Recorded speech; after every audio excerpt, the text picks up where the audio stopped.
سلام، خسته نباشید. این چرخ 802 ژانومه است، 802 های ژاپنی. یه بنده خدایی ناوارد اینو دست زده، ما به این میگیم تسمه تایم، تسمه زنجیری. میبینین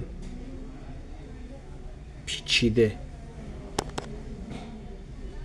تسمه رو پشت رو گذاشته، در آورده پشت رو گذاشته. هر یک دونه از اینا یه تایمه، یک نقطه ای رو نشون میده.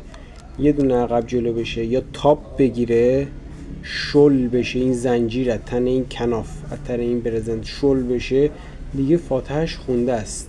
الان دقیقا این تایمش به هم ریخته، زنجیرش خراب شده، یه اجرت شاید سنگین، خیلی سنگین رو دستش افتاده. چرا؟ چون یه آدم ناوارد و نابلد بهش دست زده.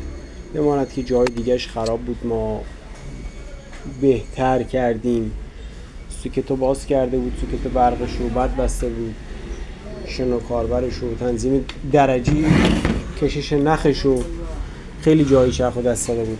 ولی خب همه جاش درست شد به غیر از این قسمت. میبینین؟ به غیر از این قسمت نمیدونیم چی بگیم.